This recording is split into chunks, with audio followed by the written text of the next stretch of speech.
Era uma tarde chuvosa no centro da São Paulo do início do século XX, quando o jovem advogado e poeta Oswald de Andrade sentou-se num café à espera de um amigo que avisou que lhe levaria um presente. São Paulo, na época, já abrigava 400 mil habitantes, de tamanho médio para os padrões atuais, mas já era uma dimensão inimaginável para o começo singelo no colégio jesuíta feito de madeira, teto de palha e chão batido, construído em meados do século XVI, com autorização do cacique Tibiriçá, cuja aldeia ficava onde é hoje o centro da atual metrópole.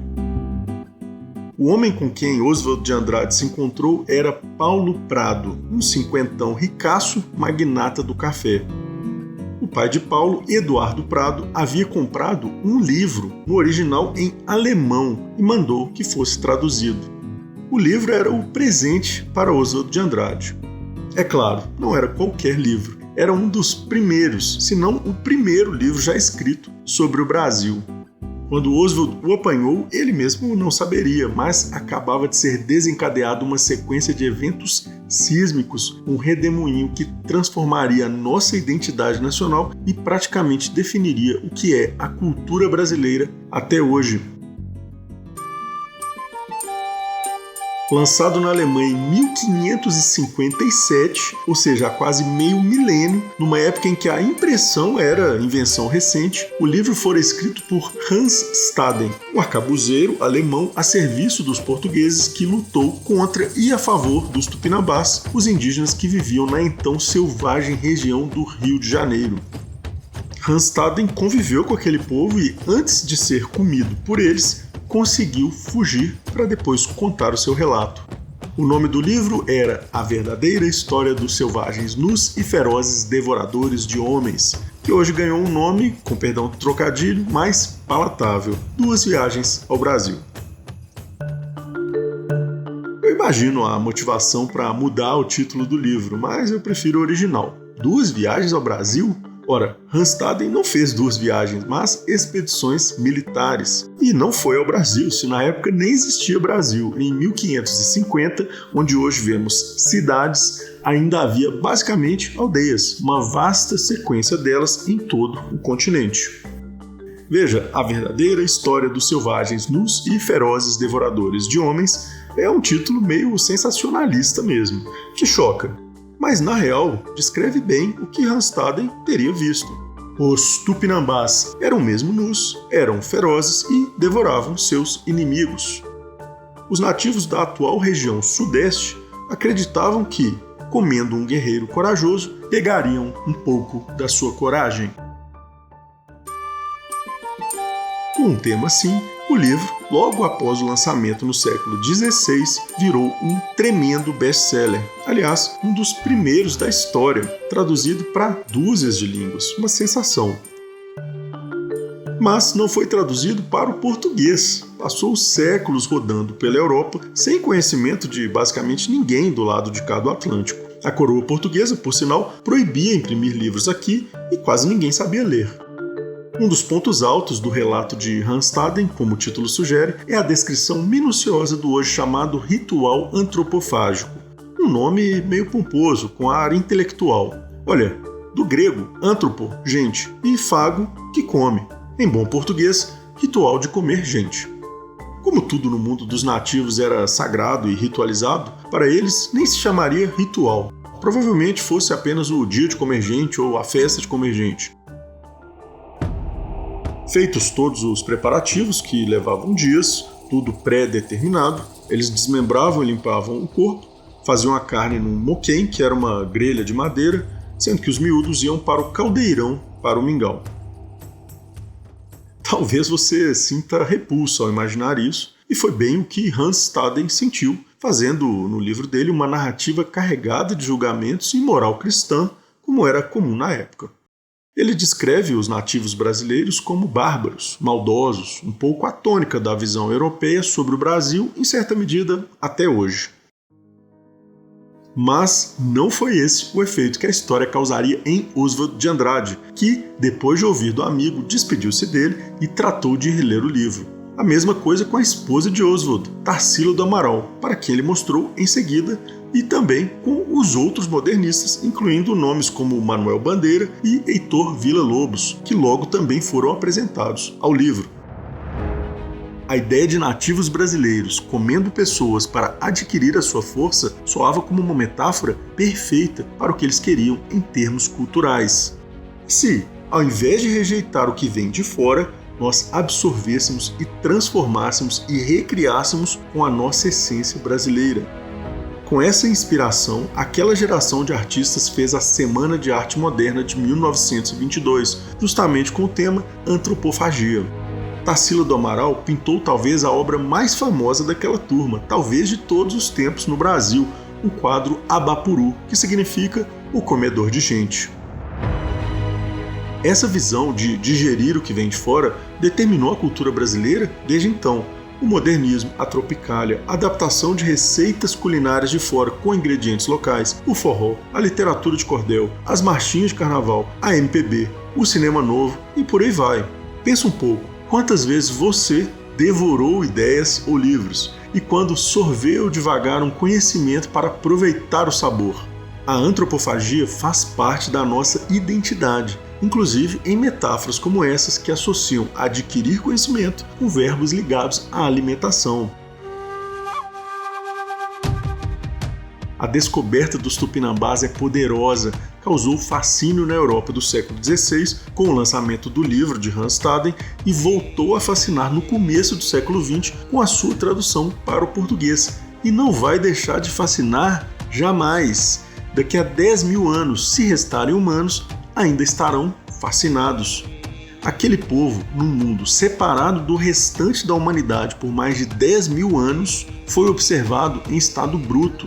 Antes das doenças e das extinções em massa, os tupinambás prosperaram em territórios férteis e densamente povoados, onde é hoje o sudeste brasileiro, com práticas que desafiavam a lógica europeia da época. Viviam o ápice do seu desenvolvimento cultural numa instigante alternativa para os costumes humanos até a sua abrupta extinção, mas não sem uma boa briga. Este é o tema desta série. Eu quero investigar, primeiramente, quem eram os tupinambás, o que sabemos da sua história antes da invasão portuguesa. Mais do que isso, como deve ter sido, pelo ponto de vista deles, viver este encontro sem precedentes das duas bandas da jornada humana. Como foram as batalhas no mar e em terra contra os portugueses. E, depois de décadas de guerra, à medida que o mundo deles desmoronava, como foi vivenciar a extinção do próprio povo. Este é o Tormentas e Redemoinhos, o canal dos eventos épicos da nossa história, com um olhar especial para a gente comum. Prepare-se para ser entretido. Esta é uma história com traições, alianças e um desfecho que você não vai acreditar. Uma coisa eu garanto, quando eu terminar, você vai enxergar a sua história com outros olhos. Eu sou Victor Vável, autor de literatura, roteirista, diretor audiovisual e pesquisador. Receba as minhas boas-vindas.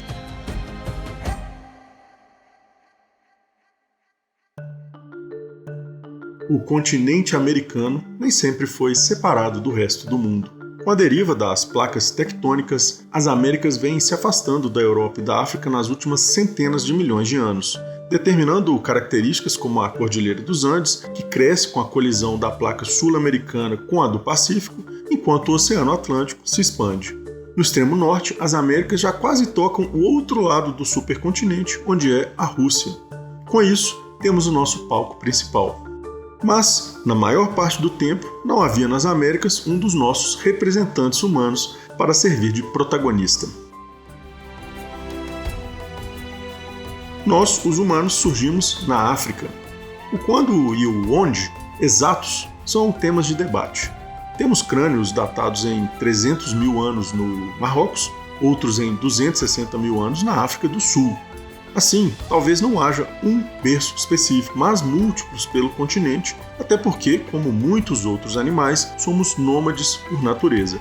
Não de andar ao léu, como às vezes se imagina, mas de encontrar rotas anuais que cruzavam com manadas, com a colheita de árvores frutíferas, com rios na época da desova de peixes e assim em diante, para ter comida o ano inteiro.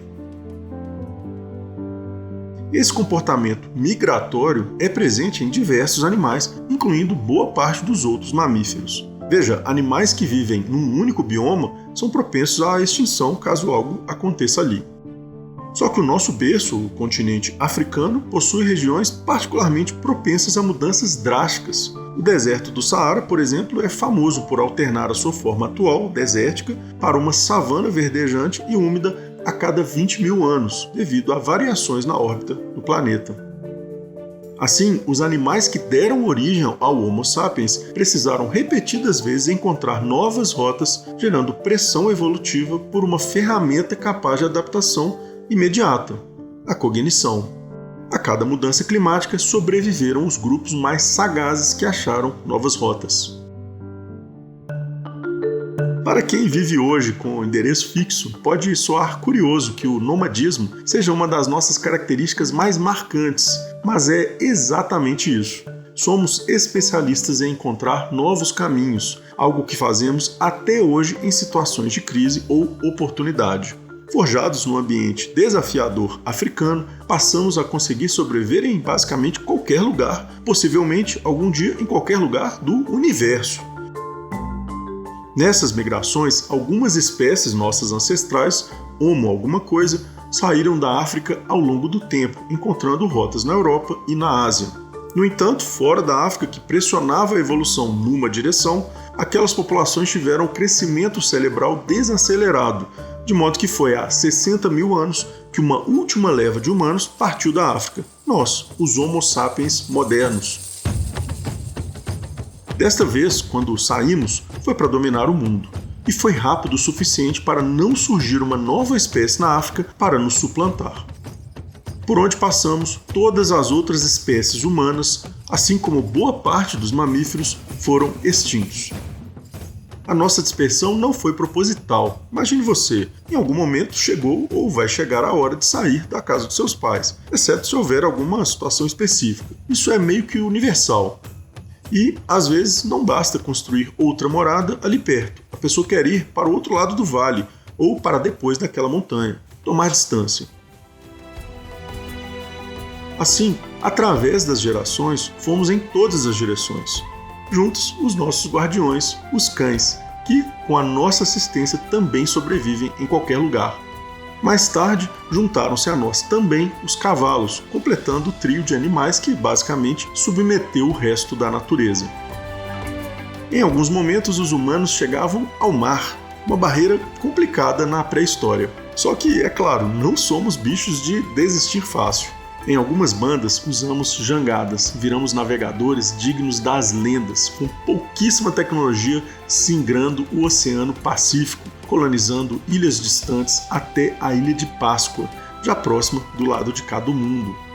Em outras partes, com o resfriamento periódico do planeta e a concentração da água nos polos, atravessamos a pé áreas onde hoje está o mar, como é o caso dos que caminharam da França até a Inglaterra sem molhar os pés, e dos que atravessaram a ponte entre a Sibéria e o Alasca, a chamada Beringia, por onde levas de humanos pisaram na América pela primeira vez. Do ponto de vista daqueles pioneiros, a América não seria diferente de outros lugares. A Beringia, embora chamemos de ponte, tinha uma área equivalente à dos atuais estados do Amazonas e do Pará juntos, era enorme. E, diferente do que alguns imaginam, a passagem não era de gelo, por o mar estar congelado. A Beringia era de terra firme, com plantas e animais, porque o nível do mar é que tinha baixado por causa do congelamento de água nos polos. Com o fim da era glacial, o mar subiu e isolou os que aqui estavam. Esse isolamento não foi absoluto. Ondas de humanos devem ter vindo da Ásia e da Oceania pelo mar. Alguns suspeitam que a América tenha recebido navegadores fenícios na Antiguidade e, na Idade Média, os vikings visitaram a América do Norte, inclusive fundando uma colônia na Groenlândia. Ainda assim, os humanos que aqui estavam tiveram um desenvolvimento cultural à parte, configurando as Américas como uma segunda tentativa da experiência humana. Ou seja, com a mesma genética africana, as semelhanças e as diferenças de comportamento de um lado e do outro dão pistas sobre o que é a natureza humana e até onde vai a nossa plasticidade moldada pelo contexto. Eu me pergunto, como seria a visão de mundo daqueles que primeiro pisaram na América?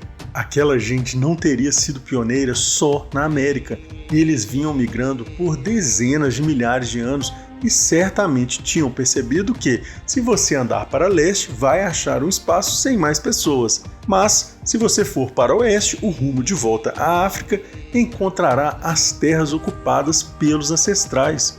Que mundo era esse? Habitado para cá e desabitado para lá. Quando se sentavam em volta da fogueira, que tipo de histórias contariam sobre esse fato? O que eu daria para me sentar nessa fogueira e ouvir? Talvez um eco dessa cultura tenha resistido ao tempo, influenciando a cosmovisão dos indígenas Tupi-Guarani.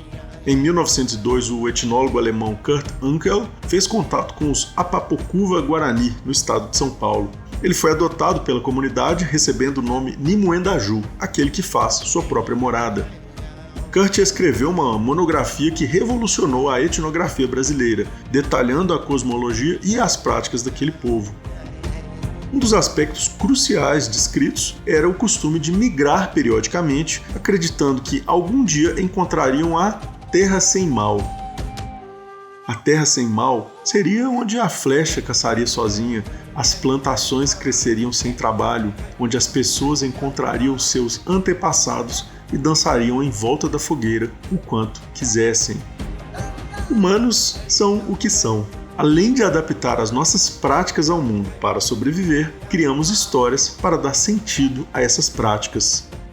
Esse mundo simbólico é tão importante que, às vezes, nos atemos às práticas só para não perder as histórias.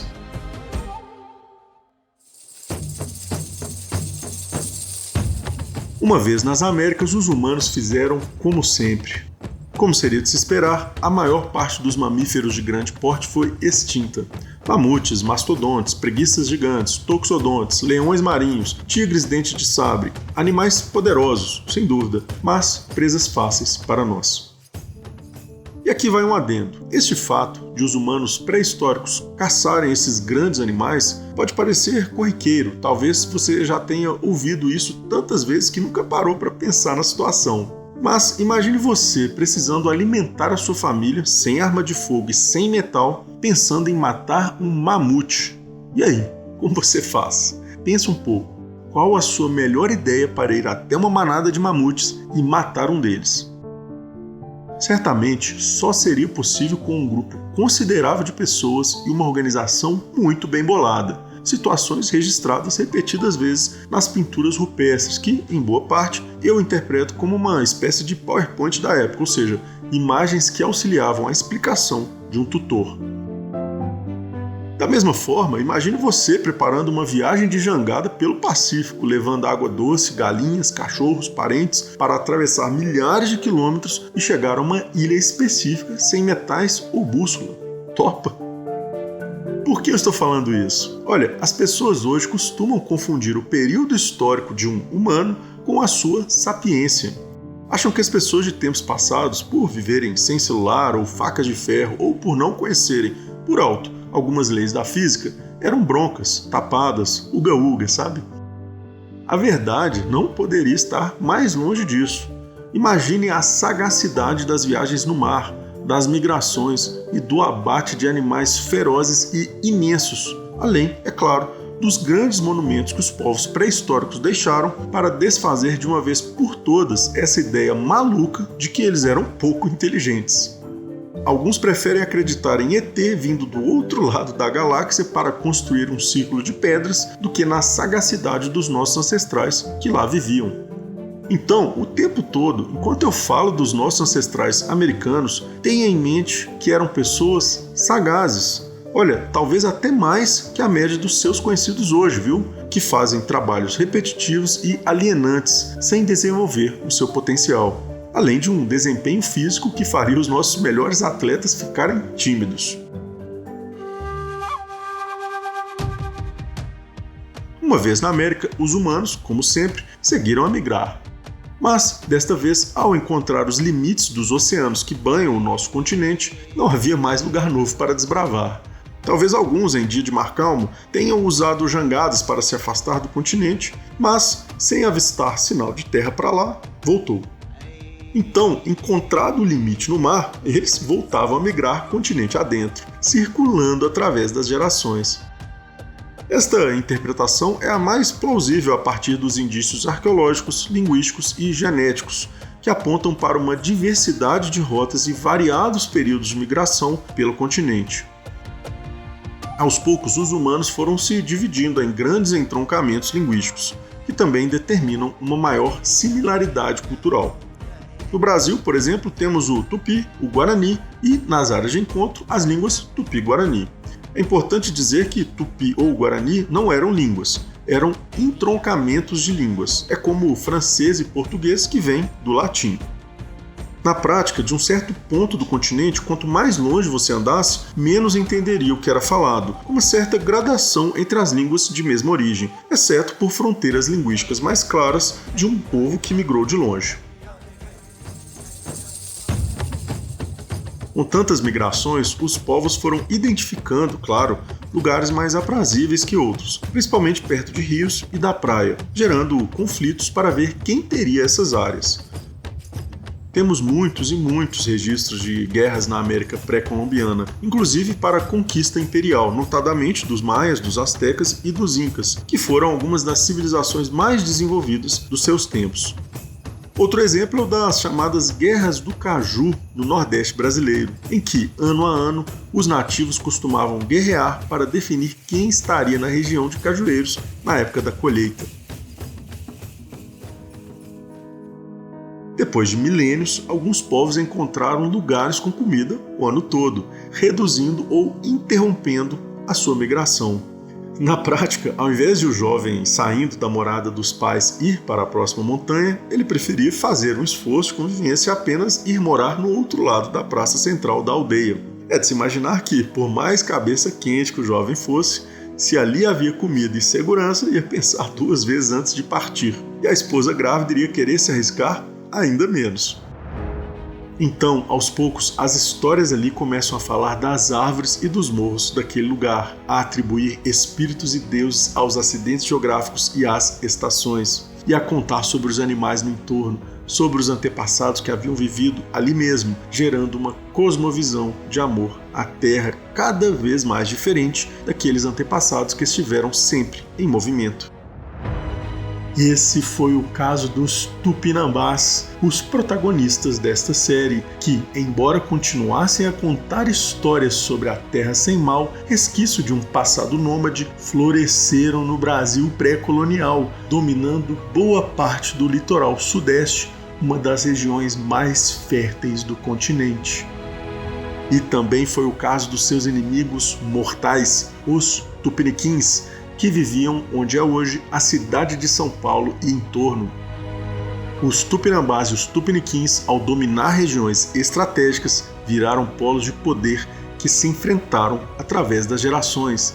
Esse embate marcaria não apenas a região, mas abriria caminho para um dos maiores confrontos da história humana, o choque das culturas indígenas e europeias no reencontro das 2 bandas da jornada humana. Mas espera, como era essa guerra entre os indígenas? E como enxergaram e enfrentaram a invasão portuguesa? Eu quero ainda investigar a vida daqueles indígenas, uma mãe, um rapaz guerreiro, o xamã, as suas crenças e lendas, o dia de conselho e, é claro, o ritual de comer gente. São temas para os próximos episódios desta série. Ao final, você verá que esta história não é sobre o passado, nem é somente brasileira, mas universal. É sobre o que significa ser humano. Eu espero que você esteja saboreando, assim como eu, com o trocadilho mais do que intencional. Peço a sua ajuda. Criar isso aqui é uma jornada incrível que faço com muito carinho, mas só faz sentido se mais pessoas embarcarem. Então, compartilhe, comente, mande para os amigos, me ajuda a fazer esse canal crescer. Leva instantes. Fica também o convite para conhecer os meus livros de literatura. Este foi o Tormentas e Redemoinhos, escrito, narrado e editado por mim, Victor Vável. Referências bibliográficas na descrição. Pela atenção, muito obrigado. Até a próxima.